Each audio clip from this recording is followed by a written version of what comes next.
Hello everyone, কেমন আছো তোমরা? আর আমি তোমাদের আশীর্বাদ ভালোবাসায় ভালো আছি। আচ্ছা, এখানে একটা প্রথমেই কথা বলি।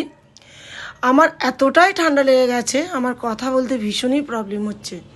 তবুও আমার কাজ তো আমাকে করতেই হবে। তাই সকাল সকাল উঠে রান্না বান্না করে তাড়াহুড়ো করে, ভাবছো কী জন্য এত তাড়াহুড়ো? আজ আমার 13 নাম্বার ব্যাচের ক্লাস স্টার্ট হচ্ছে। তাই তাড়াহুড়ো করে রান্নাবান্না করে স্নান সেরে আমি দেখো এখানে হেয়ার ড্রায়ারে হেয়ারকে ড্রাই করে একটা নো মেকআপ লুক করছি, কারণ ডার্ক সার্কেল তো আছেই, বুঝতেই পারছো। তাই আমি দেখো হাতে করেই সমস্ত ব্লেন্ড করছি, কিবা কনসিলার, কিবা ফাউন্ডেশন আর কিবা ব্লাশার, সমস্ত আমি হাতে করেই ব্লেন্ড করছি, এতটাই তাড়াহুড়ো করে। আমি এখানে বলে দিই, ব্লাশারটা আমার ফরএভার 52 আর ফাউন্ডেশন হচ্ছে এলেগালের। তারপর আমি ব্রেকফাস্টের দিকে চলে গেলাম।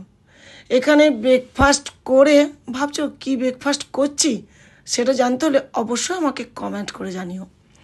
তারপর সমস্ত কাজ সেরে এখানে ফাইল নিয়ে, ডায়েরি নিয়ে, যেমনকার আমার ডেইলি রুটিন থাকে, আমি নিয়ে চললাম আমার ক্লাসে প্রথমেই একটা কথা বলি, এখানে আজকে যেহেতু সব স্টুডেন্ট নেই, কারণ শরীর খারাপ বা অনেকের পুজো আছে, তাই সব স্টুডেন্ট নেই। তো প্রত্যেক ব্যাচে এরকম ফার্স্ট ডে 2-3 জন করে থাকেই না, যা আমাকে তো আমার কাজ করতেই হবে, যেহেতু টাইম মেনটেন সব কিছু ব্যাপার থাকে। দিয়ে আমার ক্লাস শেষ করে